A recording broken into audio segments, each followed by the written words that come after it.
As Richard mentioned, I'll be the host for this event, and I'm delighted to moderate what's bound to be a productive and engaging discussion. Before going any further, however, I want to pause for a moment and thank everyone at the Center for Constitutional Studies. I really think events like these are vital to our public conversation, and your contributions to public legal education are greatly appreciated by myself and all of the loyal followers and attendees at these events. As you know, attempts to regulate social media have recently generated significant controversy in both Canada and the United States. In the United States, efforts to remove TikTok from American app stores is gaining legislative ground. And in Canada, the federal government has recently introduced the Online Harms Act, legislation aimed at making online platforms more accountable and transparent, and also specifically targeting certain forms of harmful content. And against this backdrop, this moderated conversation will examine some of the major challenges of social media regulation in democratic societies. In particular, it will consider the question of how legislators can navigate the tension between the private nature of social media platforms on the one hand and the public function of the expression and debate they facilitate on the other. Before we dive in, a quick note about our format today. I'll facilitate discussion among our two panelists for approximately 40 minutes, and then we'll open it up to questions from the audience for another 20 minutes.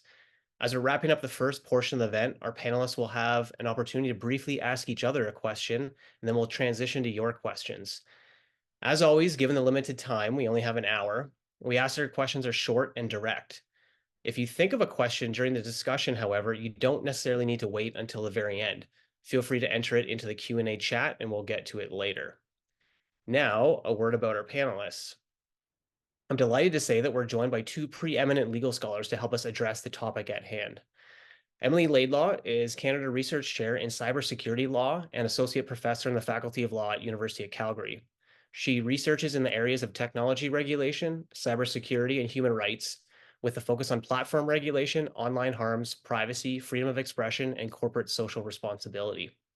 Notably, she was a member of the federal government's expert advisory group on online safety and has been at the forefront of policy development related to the regulation of online platforms, regularly appearing in media coverage and providing expert advice and testimony.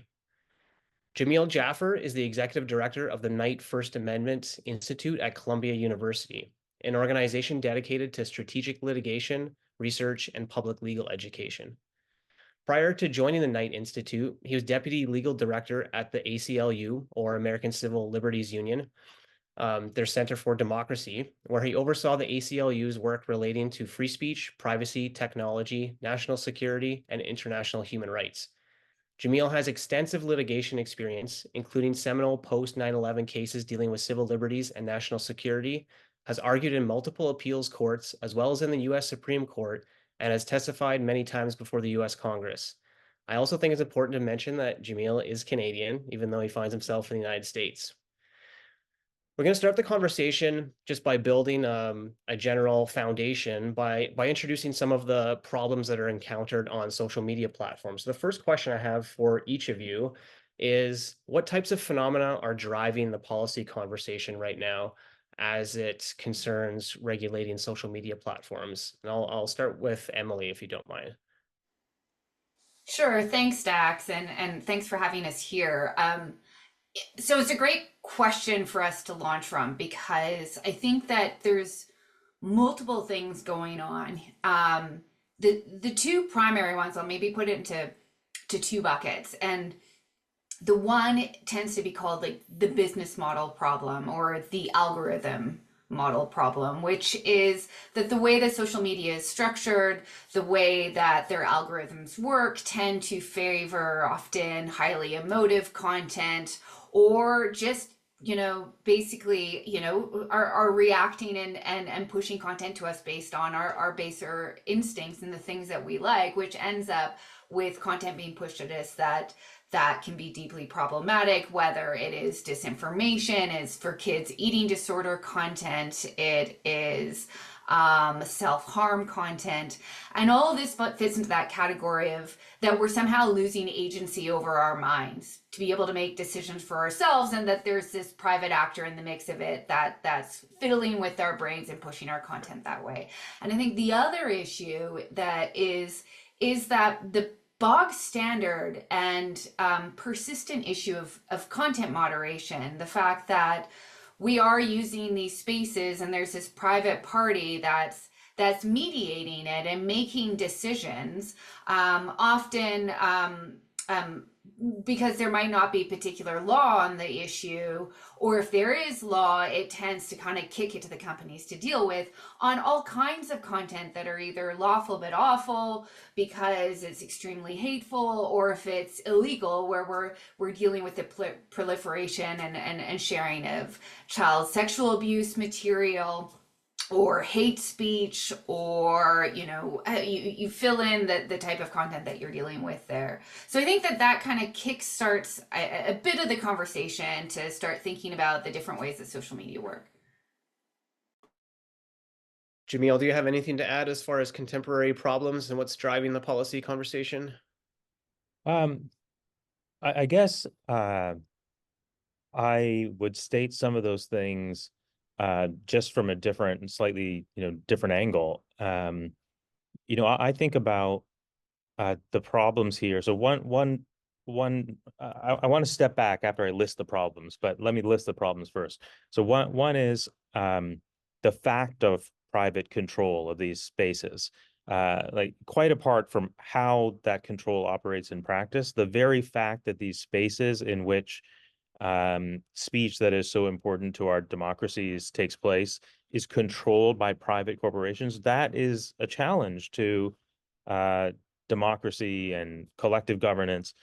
And then there's this set of questions that Emily was, mentioning, the algorithm problem, data collection problems, like those have to do with the form of control. So, it might be that it would be fine for private companies to control these spaces if they controlled them in different ways.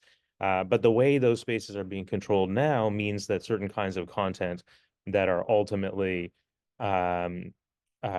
problematic from a variety of angles that Emily has already mentioned, get elevated, and content that we really need for uh, uh, citizens to be able to engage productively with each other, navigate political divides or bridge political divides, come to agreement about things, decide how to move forward collectively. That kind of content gets marginalized.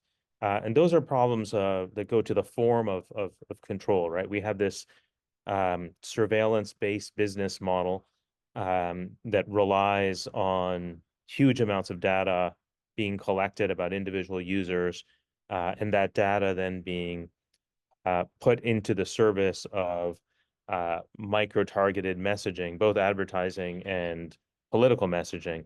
And that business model has fueled the rise of these huge technology companies, but it has, had some real social, political, democratic costs. Another problem I'd put on this list is the problem of sovereignty. And this is closely related to this private public issue, but it's not exactly the same. Even in the United States, where most of the technology that Americans use is American technology. Not all, but most. The biggest social media platforms are still American social media platforms. I mean, the ones that Americans use most are American ones, with an important exception, which I'm sure we'll get to. But even in the United States, there are real fears about losing control of these information spaces that are closely connected to democratic debate and to democracy. And I know that in places that don't have, in countries that don't have, where they're relying on foreign technology, their citizens are relying on foreign technology almost by necessity, those concerns about sovereignty are even more acute. I know that's true in Canada. It's true in Europe as well. So I could go on with the problems, but I said I wanted to step back. The reason I want to step back is because I think that, while it's extremely important to recognize these problems and to figure out what we should do about these problems, it is also important to recognize that social media has been immensely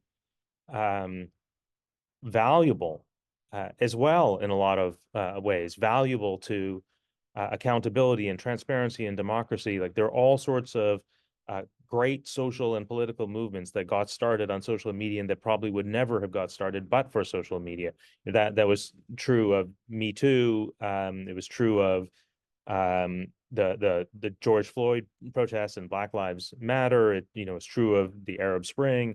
All of these movements relied on social media and probably would not have existed but for social media. And even today, part of the way that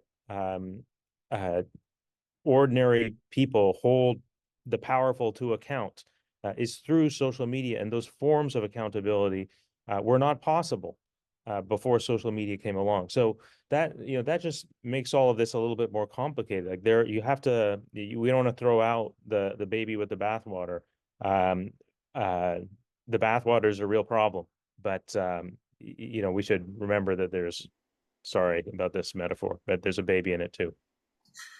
So I'm going to jump in here because I really like that, and so to layer on that, maybe for those that are watching to understand a bit better, there are a few things here that end up playing out then in terms of just the problem and how we deal with these massive issues. And so I want to tease out Jamil's point about the idea of these private actors now having this tremendous power, this mediating power, because essentially we find ourselves in a situation where you have a third party in the constitutional ecosystem, and most of our rights are as against government. And back in the day when I started working in this area, and I mean I think it was almost 20 years ago when I started writing my PhD about this, and it was about the idea of that human rights have tilted right to these private power parties that have tremendous power over the exercise of our rights. And what does a governance and a legal and even just corporate responsibility look like in this space? And so we started off talking a bit about, well, what are the harmful things that are happening here? And Jamil, you layered on to that these are important ecosystems for the exercise of rights. So it's about two things when you're looking at social media. It's both what's the harm happening there and how do we mitigate against that, but also what are the responsibilities of these private parties then when it comes to helping and supporting the promotion of fundamental rights, whether you're talking about children's rights or freedom of expression or privacy or equality, because they have a role to play, but that's really unfamiliar when you talk about it in constitutional terms. And I think the last point I want to make is, I'm often struggling. I'm solutions oriented. I like to say, okay, what do we then do about this problem? And Canada is a middle power.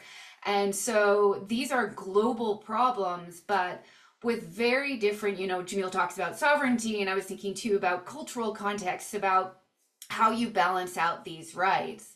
And we have to consider the light touch approach with companies that operate globally. I don't think that the answer that I often hear is, well, they just have to deal with it and that's that. I think we have to be attentive to the global nature of these problems. And I've tended to think that Canada really needs to align itself with other actors in developing its laws in these spaces.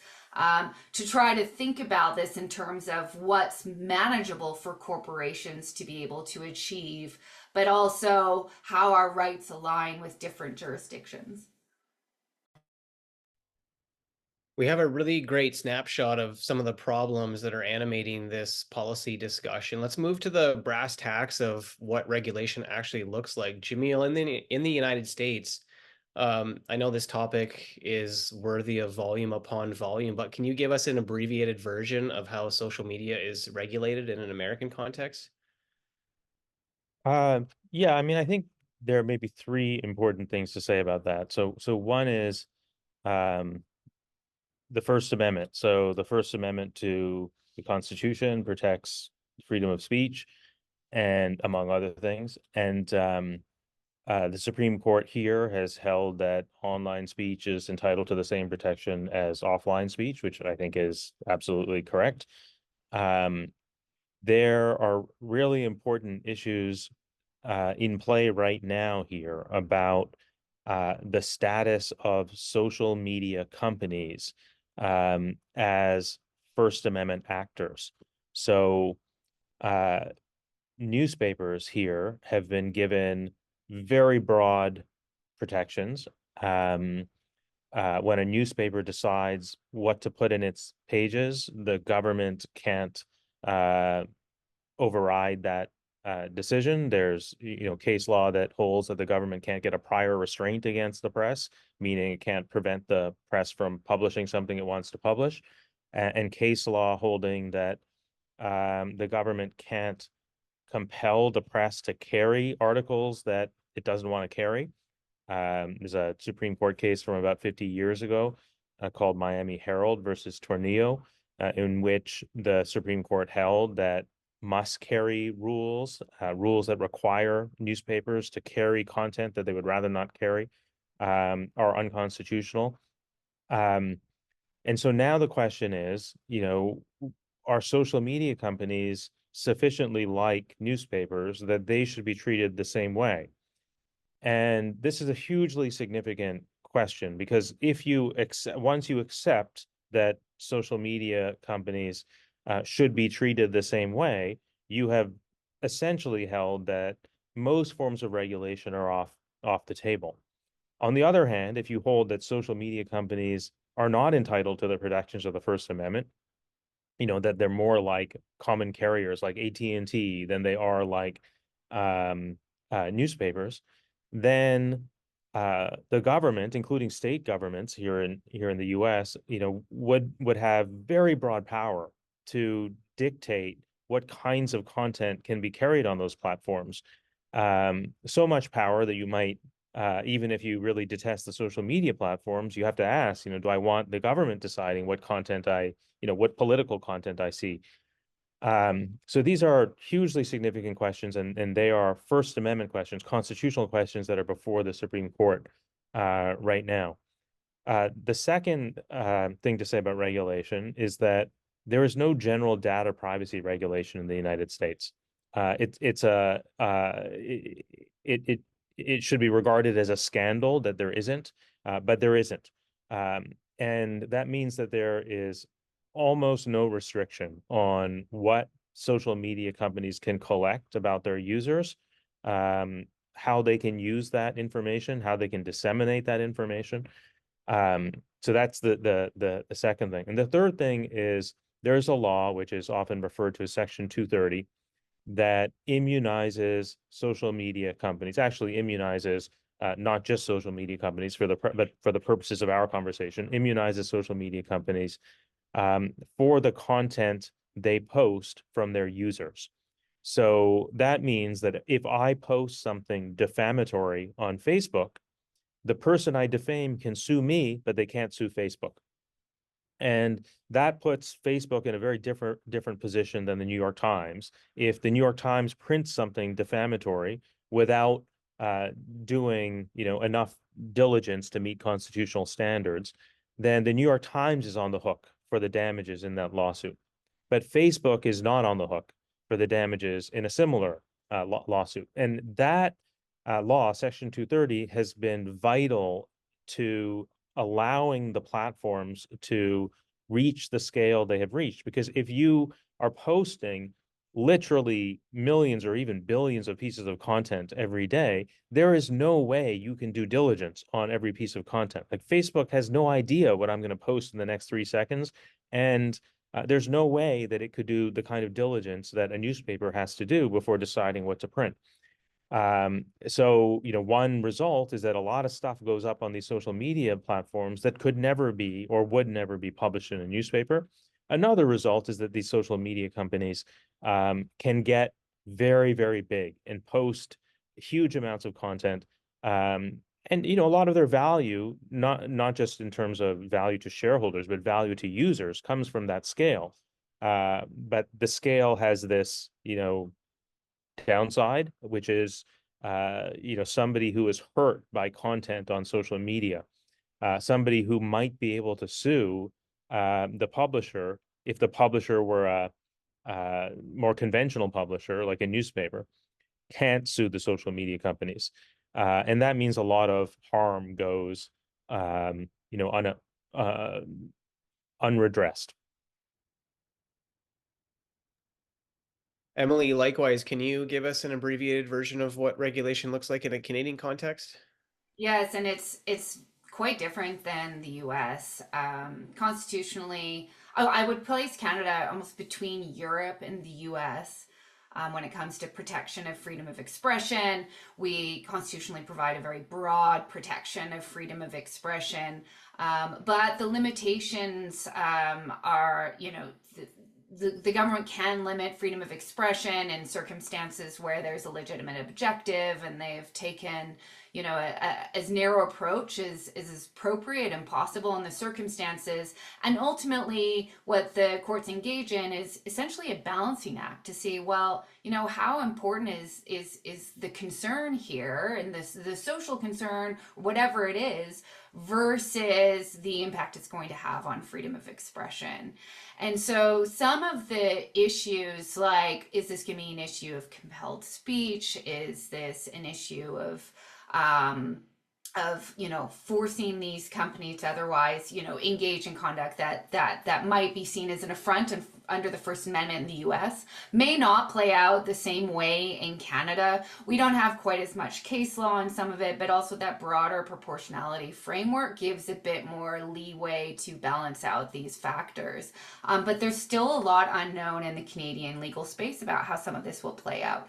But in terms of specific laws, we don't have a Section 230 in Canada. We don't have a broad federal law that immunizes these platforms or social media, these intermediaries, from liability.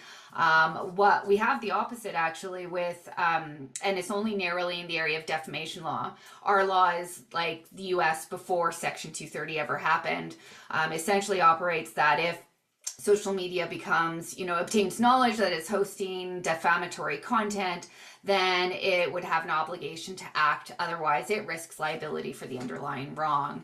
A lot of this is up in the air, though, because with the new NAFTA, CUSMA, USMCA, whatever you want to call it, Canada essentially imported Section 230 to our country. And so we're still waiting to see how that might play out under Canadian law. But broadly, when you're talking about privacy, you're talking about other sorts of problematic behavior, there is no obligation, there's no specific platform liability law. What we do is we cobble together a few things. We have a few specific laws in copyright.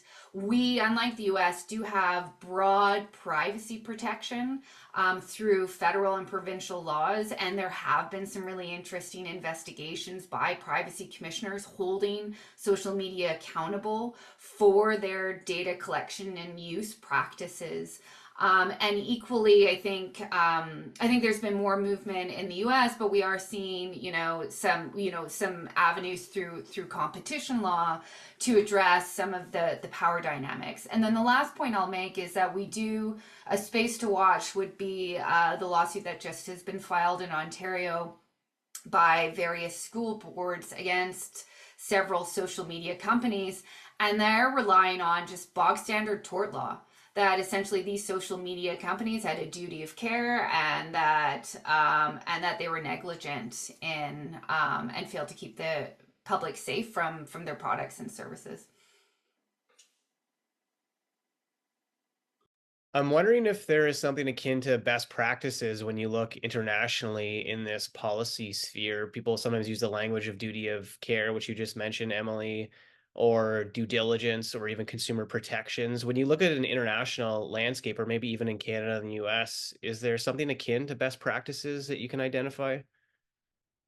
So are you thinking best practices as in template laws that we can draw from, or best practices by social media or industry, or all of it?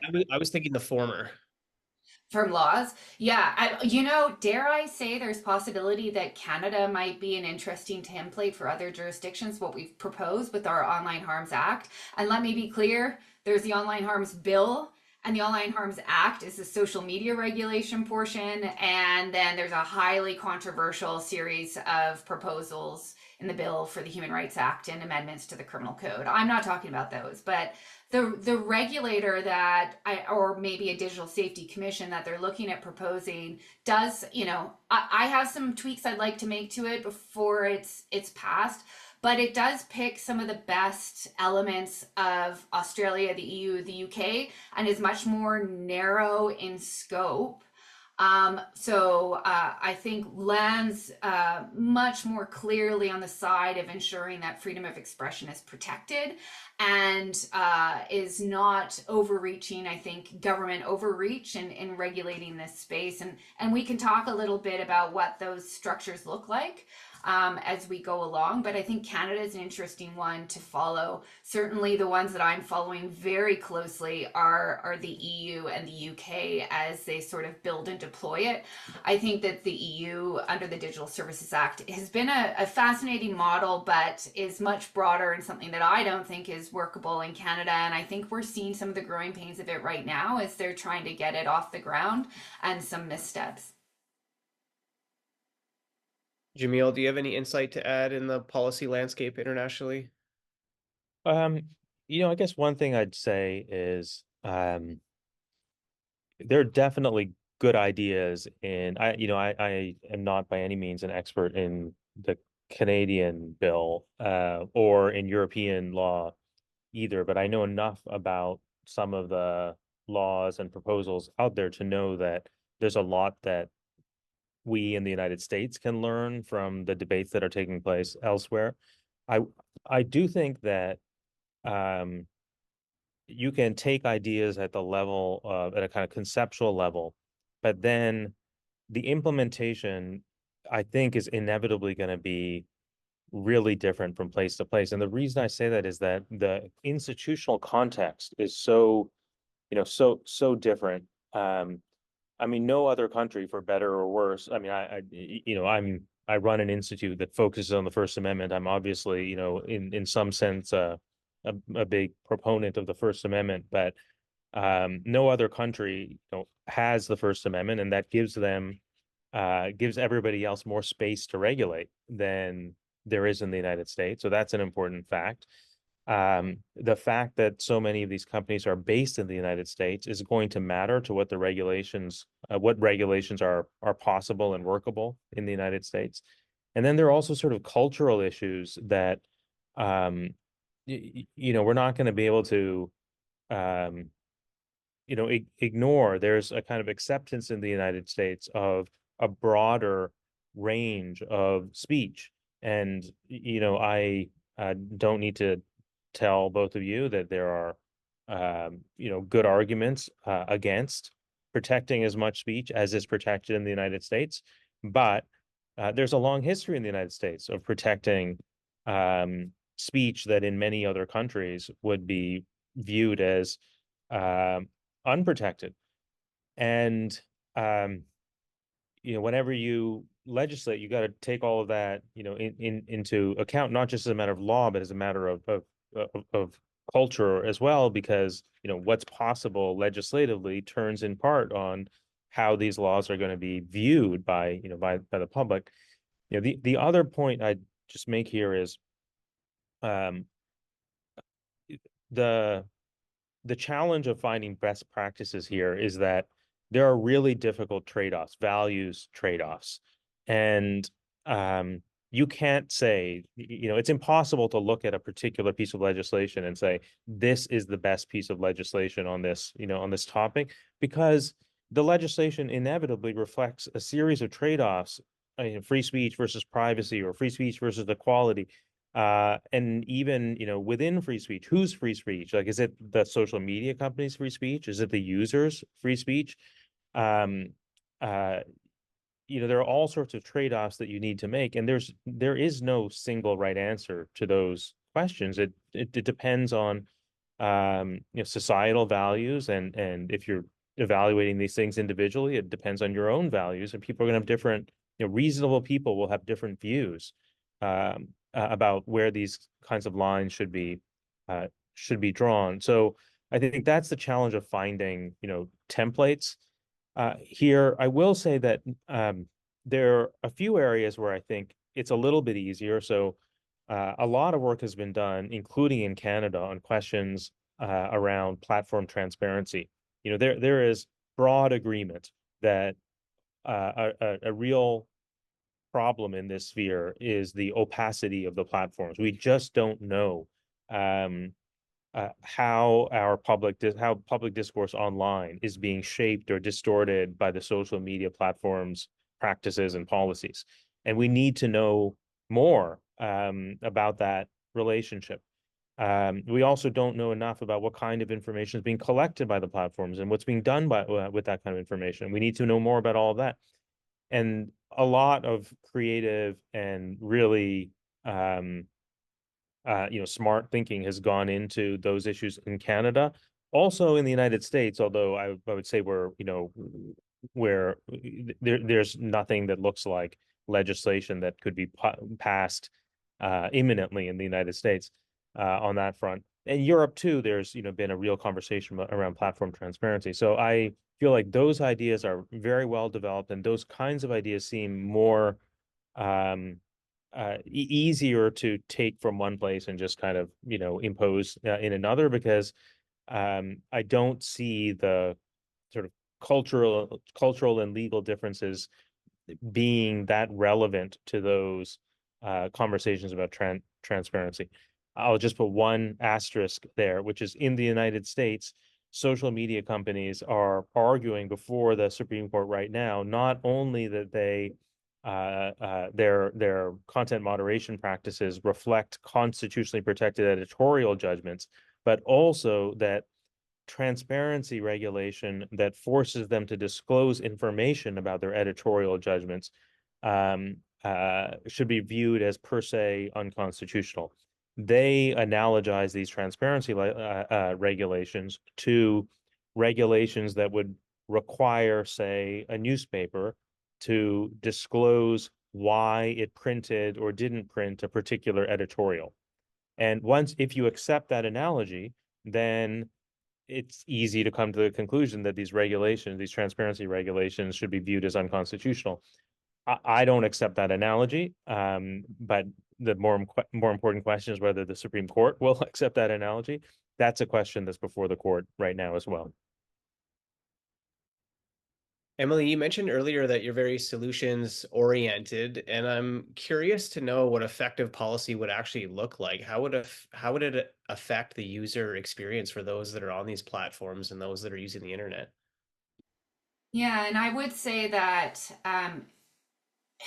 we're at an inflection point, and or maybe even past it a little bit, a year or two past it, where the idea that we leave it to the companies to essentially sort out themselves has been a bit of a failed experiment, but not entirely a failed experiment, because one of the things that we have to be careful about here is in trying to sort of mature the law and policy landscape. I view this almost like environmental law, right? Like we've hit this inflection point where platform regulations are kind of a key part of consumer protection, and we need to be careful about how we develop them. But we have to be fearful about overcorrection as well, because many of these companies, as much as we are concerned about their practices, have also been the source of innovation and will continue to be the source of innovation. And so we have to be tread carefully in how we approach that. I think that we cannot leave this to the courts. In particular, speaking in a Canadian context, we are not a particularly litigious country. We don't have a massive population. We have some fantastic civil society organizations, but we don't have a lot that are litigating public interest issues like this. So if it isn't developed through governments carefully working with different stakeholders, through legislation, then nothing is happening, and courts don't necessarily have the expertise to kind of work on this ad hoc through the law that way.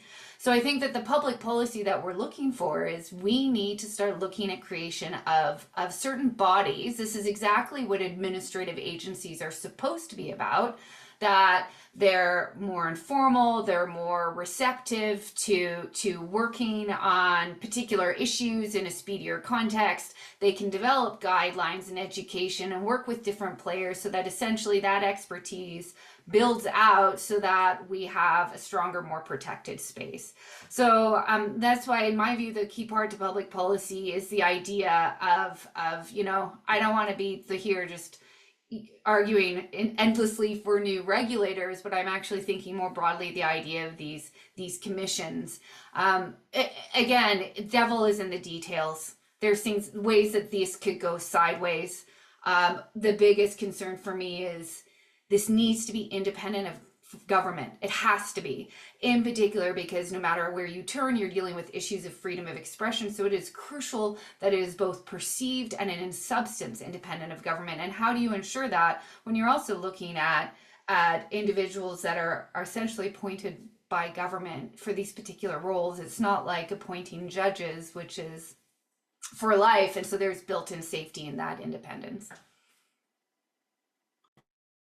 Jamil, does that resonate in the American experience at all? Do you have any insight to add? No, not really. No, I think I'll leave it with I have Emily. a question for you, which is about the legislative ground related to TikTok that seems to be advancing. Does it make sense to bar or ban access to apps like TikTok legally or ethically? Yeah, I mean, this is a really big question here, and I know that it's, become a real question in many other countries as well. I mean, some countries have, I believe, India has banned TikTok altogether. Many countries have banned their government employees from using TikTok, or at least on government devices, and that's the case in many states in the United States. Um, I think so. The way I think about this question is, I start at a higher level of abstraction. I think in general, when the government wants to ban citizens from accessing ideas or information or media from abroad, we should approach the proposal with a lot of skepticism. And I say that because this is a practice that has been historically associated with more repressive regimes. When it has been tried in the United States, the practice has been, eventually discredited. There was a long period in the United States after the Second World War in which the US banned foreign citizens who were thought to be sympathetic to communism. And the list of people who were banned under that provision includes Gabriel Garcia Marquez, Pablo Neruda, Dario Fo, Pierre Trudeau. All sorts of people were banned from the United States on the grounds that they were sympathetic to communists or sympathetic to communism and would influence opinion in the United States towards what would sort of get people in the United States to be more sympathetic to communism, and that would be a national security threat. And looking back on that now, virtually everybody thinks this is almost comical and also tragic that these people were unfairly barred from the United States, and Americans were unfairly barred from accessing their ideas and engaging with all these people. And for all those reasons, because of the sort of historical precedents for this kind of practice, and because the practice has largely been associated with more repressive regimes, like when we criticize here in the United States, as our legislators often do, our legislators here are often very critical of China, Russia, Iran. One of the points that they often make, I think quite justifiably, is that those are countries that prevent their own citizens, from accessing news from, from abroad, accessing, foreign media, accessing ideas and information from abroad.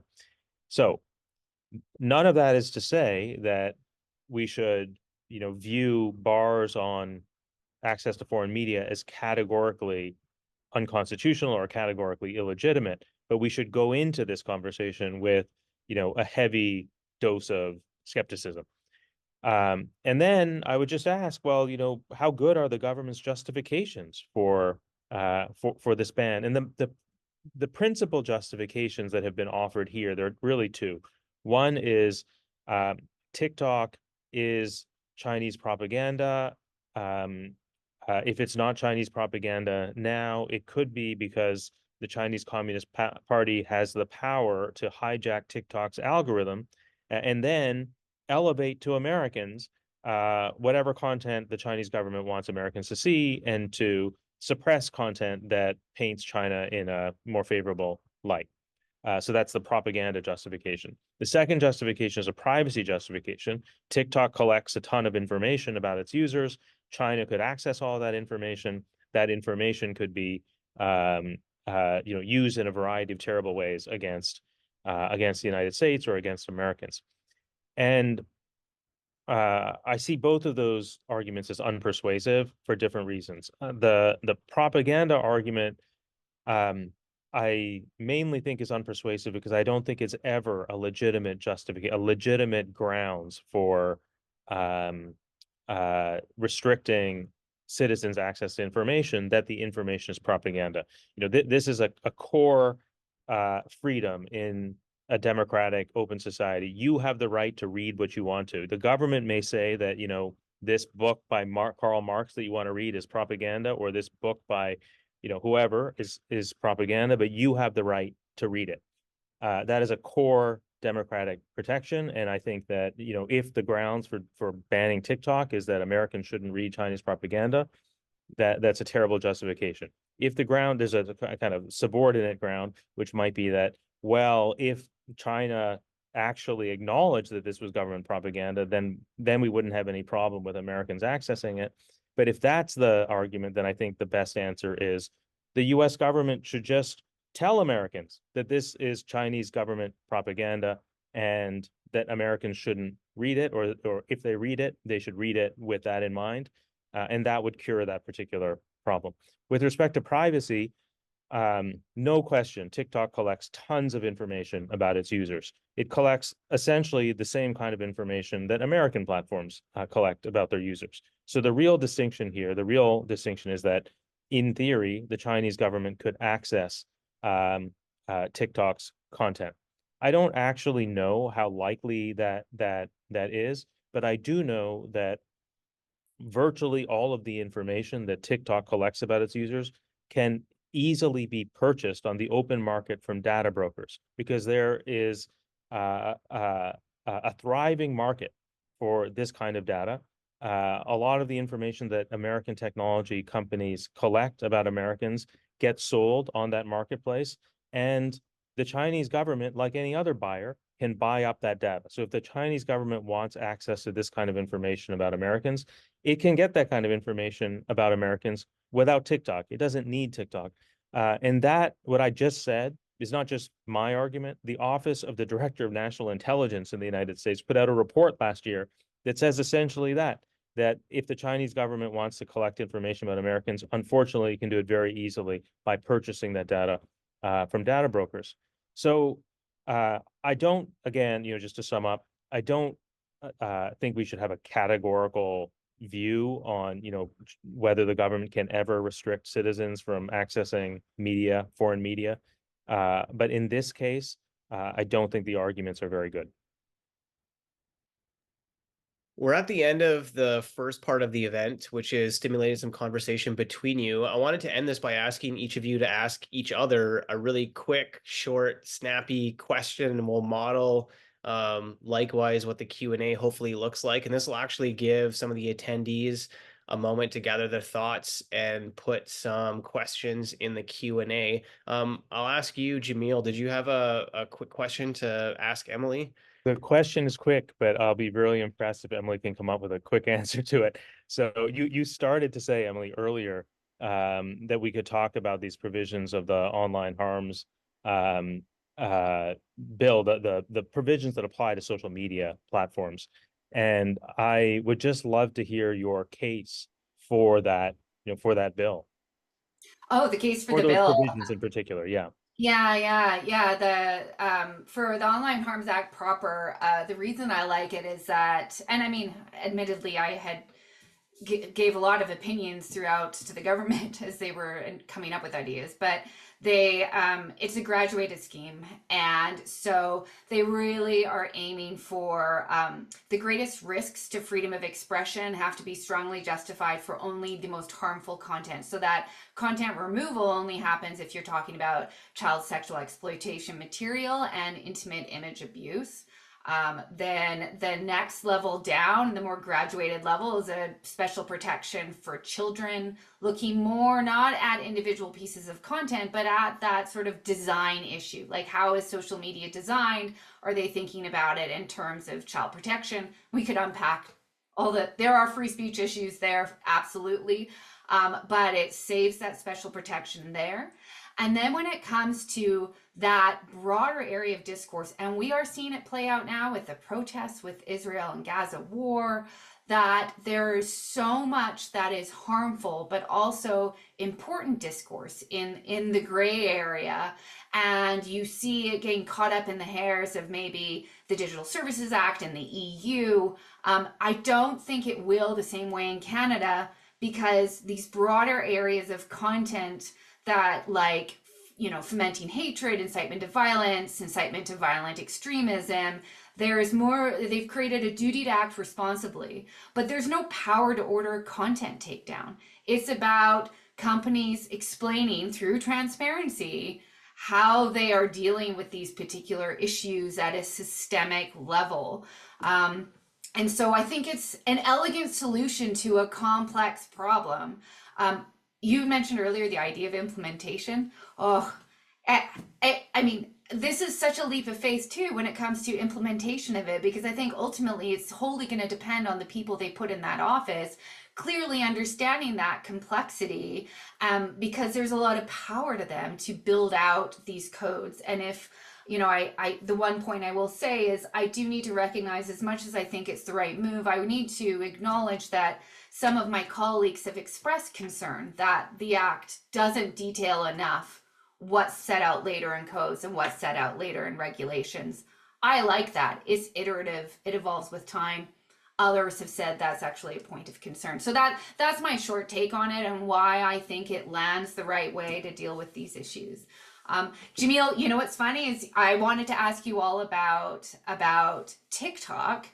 And you gave such a wonderful answer that it answered me on that point. But I wonder if I maybe can circle us back to this idea that we're seeing this development of these kind of commissions and regulators all over the world.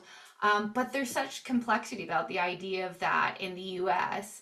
And they're coming up with some of these other solutions like COSA and different things. Do you think that there's any possibility that this, something like this might be built in the US, or do you think that the constitutional model in the US means that this isn't something that's going to happen there?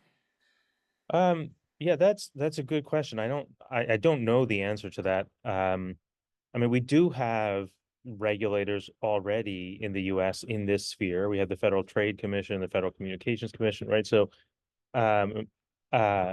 one possibility that has sometimes been proposed is that the authority of those existing regulators should be expanded. That seems marginally more likely to me than the creation of a new regulatory agency. But even expanding the authority of the FTC or the FCC would be a huge political fight here. There are many people who believe that the FTC and FCC have too much authority even now. I think that these proposals, like you mentioned COSA, there are all sorts of proposals now that go directly after specific kinds of content online, and often they have the best, well, sometimes they have the best motivations. Um, you know, at some level, I think virtually everybody thinks that kids should be protected from certain kinds of content. Um, and everybody agrees that child sexual abuse material shouldn't be online, and that the people who disseminate it should be prosecuted for it.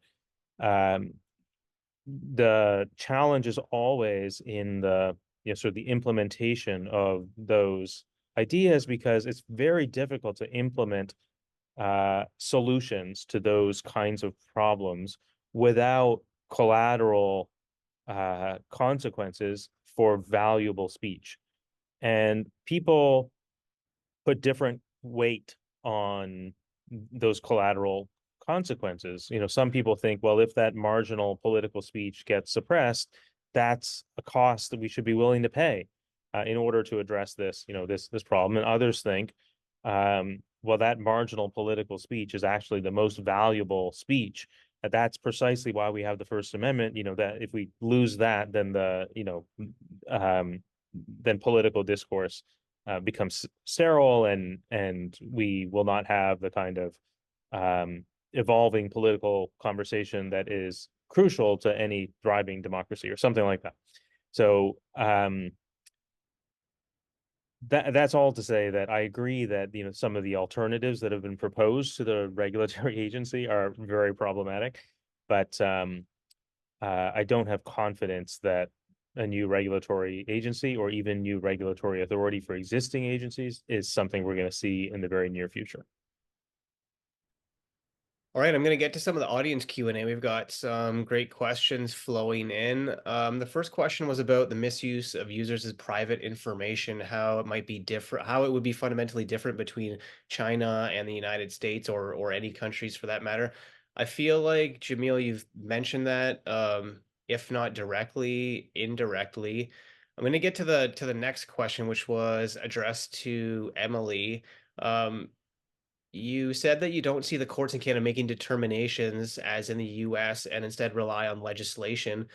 But will the courts not eventually weigh in on whatever legislation arises? In this context, the Department of Justice has yet to produce a statement on C-63's adherence to the Constitution.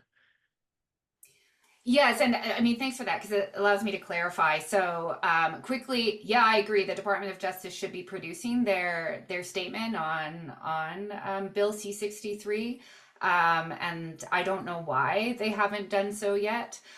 The other is absolutely the court should weigh in, and they will ultimately, on whether the Digital Safety Commission lands correctly, if it, and whatever, if it allocates fines in a particular case, or its investigative reports. We see that type of oversight. Like, the courts ultimately do have oversight. My concern was that if we don't develop this kind of legislation, we're not going to see, for the most part, development through, say, common law principles of these areas of law, or we're not necessarily going to see heavy litigation, right? Like, you look at the US in Section 230, there's so many cases that have litigated it. But you just don't see the same thing in the Canadian context. And so we're often waiting around looking at, like, I find I teach my classes looking at US law and UK law and cobbling it together to explain it to students, because we don't have enough just through the courts the way it is now. So I hope that makes it clear. All right, the next question is about some of the legislation that's been proposed in Canada and the US, and it's done so under the aegis of child protection. But the web has also proven a uniquely welcoming space for many marginalized persons growing up online. How should we understand the push and pull between child protection on the one hand and a young person's opportunity to access the online world on the other? And I guess this can be a question for either of you. I mean, I this is what I was sort of alluding to earlier. I just think that there are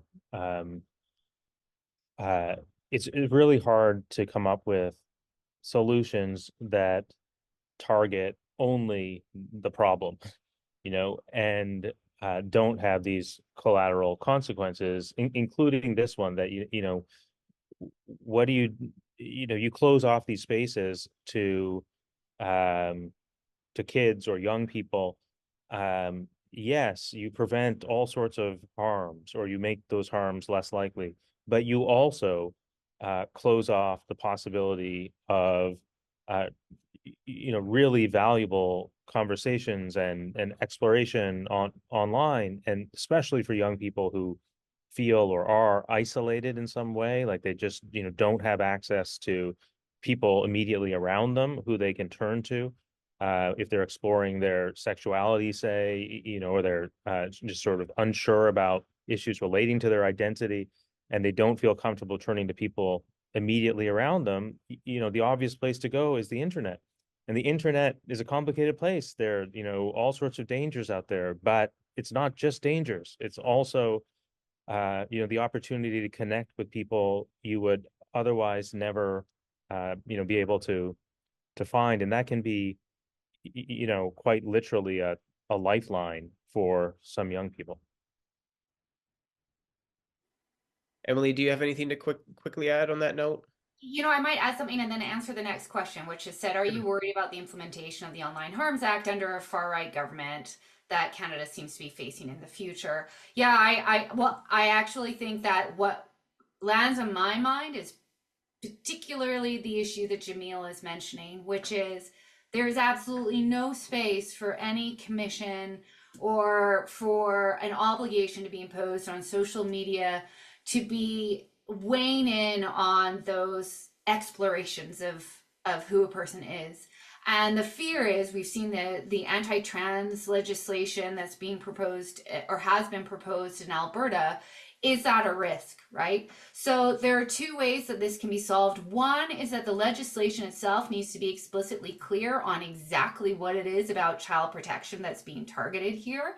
I mean, certainly I need to be combing through the bill with that perspective. Again, I keep going back. So far, it seems narrow enough to me, but that doesn't mean that a government later on can't change it. So what's the ultimate oversight? The ultimate oversight is of the courts, and the courts have broadly talked about the protection of Section 2B and freedom of expression and self-exploration as being key. So I think that is going to be where ultimately the courts have the most important role here. My worry about shifts in government mostly has to do with appointments on these committees, and you've seen it with in the US, it's so political when you look at, dealing with issues of, say, net neutrality. It hasn't been as political in Canada, but I worry that this is such a hot button issue and central to the culture wars that I worry it would be heavily politicized.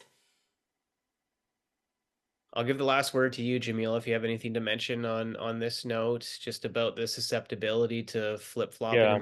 Yeah, I legislation. mean, this is something that, I think about all the time too, is just, one way to evaluate these laws is just to think about how happy you would be if these laws were in the hands of somebody you disagreed with, right? It's very easy for liberals in the United States to think about these issues as if President Biden is always going to be the president and the courts are always going to look like they do right now, and um, things will change, and the people whose hands are on the levers will have different views. And so you got to make sure that the machine you're building is, one you can live with and that will still work from your perspective, even if the people who are running it, have very different opinions than you do about what kinds of speech is, a threat to national security, say. I think that's it's a useful thought exercise when you're thinking about the value of these kinds of laws.